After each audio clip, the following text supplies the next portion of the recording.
consecuencia de las medidas de cuarentena, de restricción y de lockout, probablemente observemos, por así decirlo, las consecuencias de la ausencia de crecimiento como nunca lo hemos visto en mucho tiempo. Hay quienes dicen que desde la Gran Depresión del 29, ¿no es cierto?, no observaremos una profundidad de crisis como esta, otros del 82, pero no hay duda que en los últimos 30, 40 años no hemos sido testigos de una situación como esta que puede ser bastante dura. Me parece a mí que hay que mantener a los talibanes de las cuentas puras y límpidas fuera del lugar donde corresponde a los talibanes, extramuros.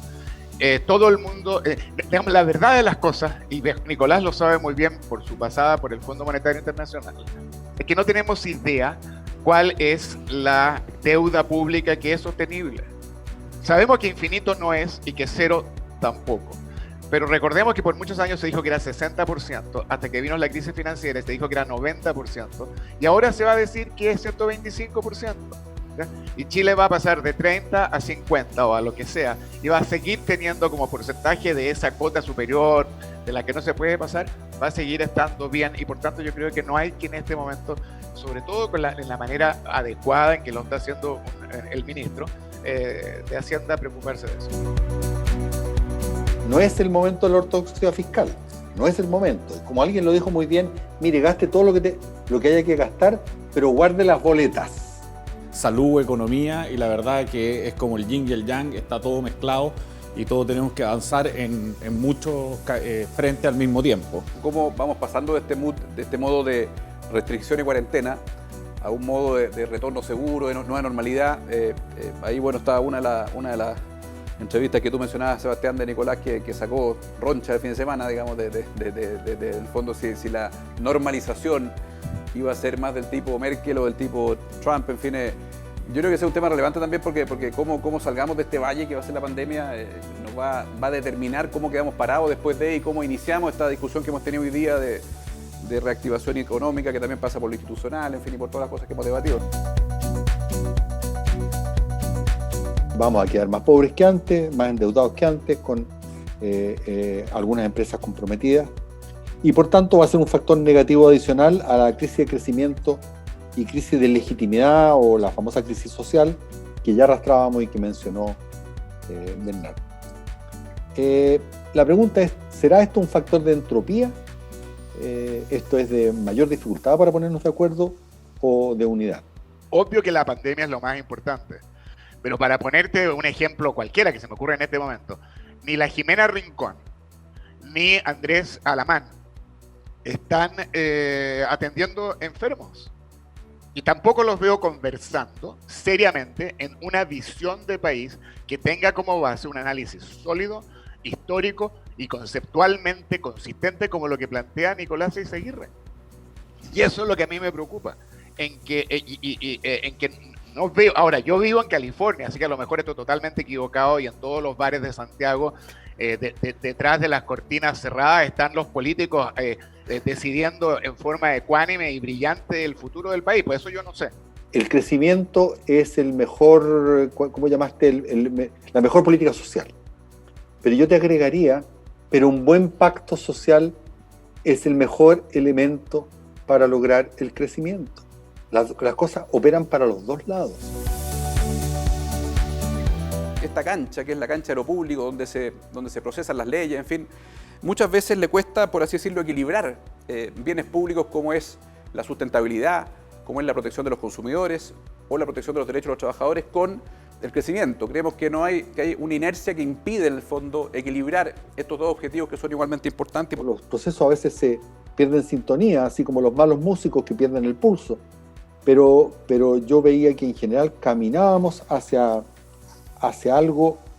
algo mejor.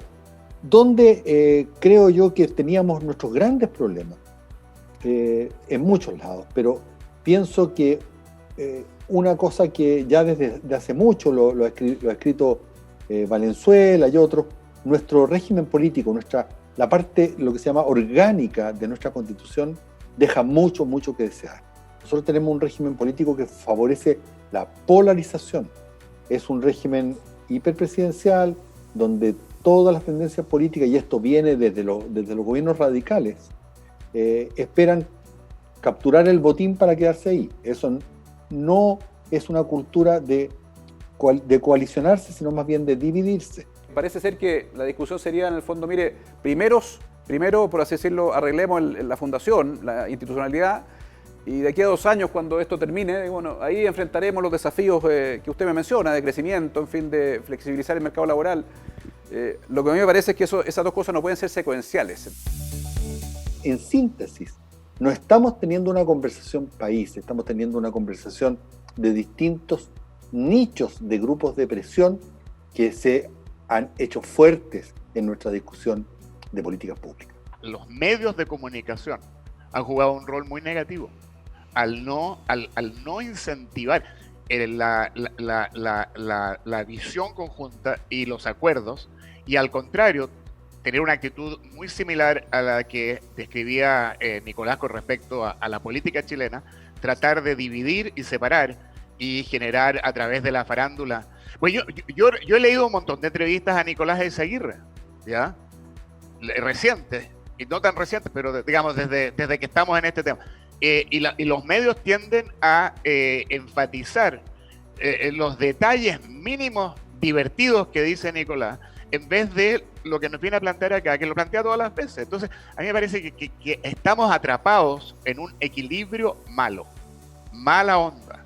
Y se requiere un esfuerzo y se requieren personalidades que nos saquen de esa mala onda, y yo no los veo en ninguna parte. ¿Dónde están los líderes nuevos?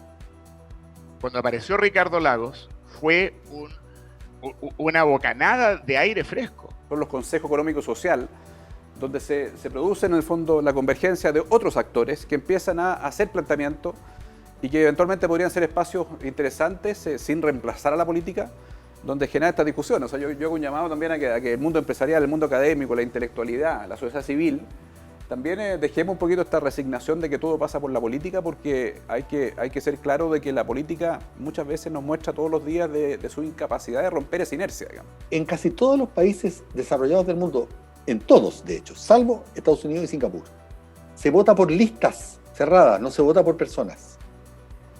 Porque cuando tú votas por personas, y eso de hecho lo propuso la centro derecha con motivo del plebiscito, y yo estaba de acuerdo con eso, pero no pasó. Cuando tú tienes el voto por persona, tú promueves el caciquismo. Entonces hay algunos que sacan muchos votos que se deben a su base estrecha votante, y de ahí te vas a lo que los gringos llaman el pork barrel. En cambio, los países que tienen listas cerradas, donde las personas votan por ideas, no por digamos, no concurso de simpatía. La pregunta que hay que hacerse, Nicolás, y que no la veo en Chile, a lo mejor sí se está haciendo, si conviene pasar a un sistema como el que tú mencionabas de Estados Unidos, donde cada distrito elige a solo un representante y el ganador se lleva todo. Eso obliga a que esa persona se ponga en el medio de su jurisdicción. Yo espero que este tipo de conversación se haga en la deliberación constitucional y que no todo se quede en la cuestión de los derechos sociales, que siendo muy importante, es algo que causa mucha divergencia y que al final creo que nos va a entrampar. Es el tema cultural, y que nosotros tenemos que introducir esa restricción que tenemos en nuestra cultura, incluyendo las barbaridades que hacen a la gente cuando la entrevistan, que te cambian lo que dice, lo que contaba Nicolás, pero al mismo tiempo ciertos aspectos de nuestra cultura que tenemos que tratar de superar a través de la conversación y de la convivencia civilizada desde un punto de vista político. Y muy buena tu reunión, y creo que esto justamente va exactamente en la dirección correcta.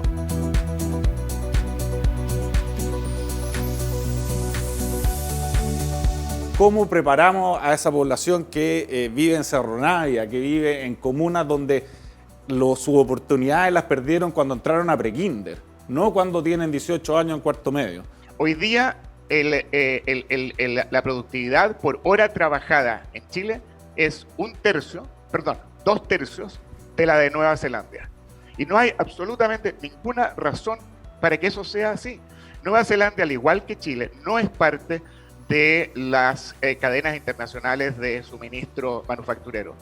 Es un país que exporta, igual que Chile, productos naturales. Básicamente exporta mantequilla, ¿ya? Es un país que exporta mantequilla y chuletas de cordero. El tema hoy día de la productividad, creo yo, tiene poco que ver, no cero, pero poco que ver con instituciones. Y como dijo, creo que Matías, una vez terminada la dictadura, la productividad en Chile explotó. Y eso sucede en todas partes, lo hemos visto en El Salvador, lo vimos en Nicaragua, lo hemos visto en todos los lugares donde termina una situación, en Perú, después del Sendero Luminoso, una situación de extrema inestabilidad política. Luego tuvimos con las reformas institucionales una segunda impulso de la productividad y después nos trancamos. Y Chile llegó hoy día, en mi opinión, tocó techo en lo que a productividad se refiere y es un techo bien duro y bien difícil de quebrar, ¿ya?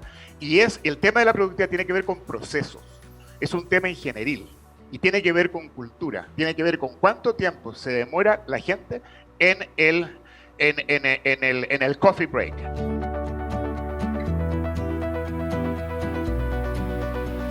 ¿Cómo ve uno como las cadenas de valor entre los distintos países? ¿Cómo se han ido especializando los distintos países en generar productos que no se generan solo en un país, sino que se van generando en muchos lados?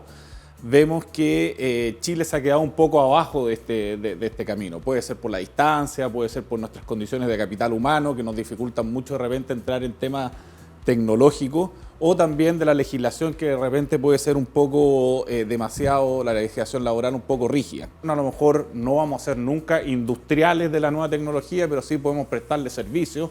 Se ve que estas nuevas tecnologías van a tener sus plantas en distintos lugares del mundo, pero se van a probablemente poder operar desde países que tengan buen nivel de servicio, como en Chile, donde podemos educar ingenieros, podemos educar distintas profesiones especialistas en esta cuarta revolución industrial y que puedan ir y dar servicios remotamente a través de la tecnología que se ha ido desarrollando. Una cosa, ¿no es cierto?, es integrarse a estas cadenas de valor a través de la fabricación, ya sea de tractores, que no es el caso, ¿no es cierto?, que como tú bien decías, Nicolás, sino que también tú decías, bueno, agreguémosle valor a nuestro cobre, agreguémosle valor en... Pero, ojo que eso también tiene o sea, la razón por la cual es más eficiente quizás, ¿no es cierto?, que el cobre llegue como está a China, es porque probablemente la agregación de valor es más eficiente que esté donde están los centros de consumo. Ahora, donde sí creemos que tenemos una oportunidad, que es en el tema de servicio. O sea, en el fondo, por ejemplo, ese cobre va a tener que ser trazable. Y Chile transformarse en el campeón mundial de la trazabilidad y proveer en el fondo todo tipo de digitalización para que realmente nuestras exportaciones sean trazables en cuanto a huella hídrica, huella de carbono, en fin, en cuanto incluso trazabilidad social, el impacto que generan las comunidades. Entonces, yo creo que en la economía de servicios, en torno a nuestras principales industrias exportadoras, tenemos una gran oportunidad. La lógica de las cadenas de valor distributiva, donde lo que fluye es un plano digital y finalmente se imprime la pieza y parte en una impresora 3D, es un mundo completamente distinto, donde no hay razones para pensar que Chile no puede ser un protagonista de ese mundo que es más bien de servicios, de tránsito de expertices, de profesiones. Entonces, así como también el desafío de cambiar los currículums que tú decías, Sebastián, uno piensa, bueno, ¿dónde está la respuesta a esos desafíos? Yo creo que uno no haciendo desciende, a uno le toca lo que le toca, ¿ya? Y si tú vives en Nueva Zelanda, donde lo único que hay son lindas vistas para hacer películas y ovejas y un buen equipo de rugby, y estás aislado del mundo, Nueva Zelanda no es parte de ninguna cadena manufacturera porque no tiene vecinos a quien pasarles el producto. En Chile no hay nada políticamente más correcto que decir que tienen que haber buenas políticas para las pymes. Pero si tú haces, como lo dijo Santiago Levi, lo recordaba Sebastián y también lo tomaba Bernardo, si tú haces políticas que son todas para las pymes, nadie va a querer dejar de ser pyme. Entonces te hace una especie de trampa en solitario. Cuando hay mucha informalidad y las unidades empresariales son muy pequeñas, hay microempresas, es muy difícil que sean productivas o que adopten mejores prácticas o que tengan una capacidad para incorporar nuevos procesos desde un punto de vista ingenieril o organizativo en sus pequeñas unidades. Y la pregunta es si acaso en Chile existen los incentivos para que estas microempresas crezcan y se transformen en empresas pequeñas, no micro, sino que pequeñas, y las pequeñas en medianas empresas. Esta es toda una teoría de nuestro querido amigo Nicolás Santiago Levy, el ex director de investigación en el Banco Interamericano de Desarrollo mexicano, en que ha planteado que los incentivos regulatorios en México, yo no sé si sea así en Chile, pero creo que hay que estudiarlo, son tales que a las microempresas les conviene seguir micro, porque es la manera de estar por debajo del radar y eludir todas estas regulaciones que son muy complicadas y para pequeños empresarios muy difíciles de cumplir. Hay dos maneras de zafar la maraña regulatoria, ¿no es cierto? Uno es quedarse en la informalidad y segundo es generar en el fondo capítulos en cada regulación, cláusulas pymes, digamos, que tienen el sentido positivo de que tú le estás facilitando la vida al que está empezando, pero tiene el problema que una vez que se pasa el umbral de 100.000 UF, que es la definición de pyme,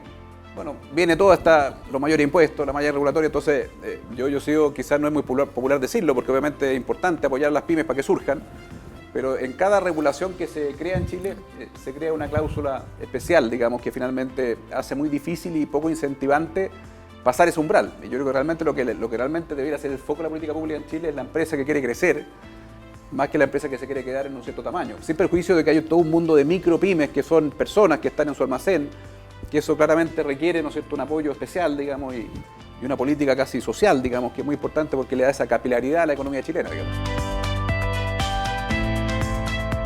Si uno ve el paquete económico de Estados Unidos, que es tremendo comparado con el chileno, 2 trillones de dólares o 2,5, ahora lo subieron, el 25% va a las empresas grandes, el 15% a las empresas pequeñas y medianas y otro 25% directo a las personas.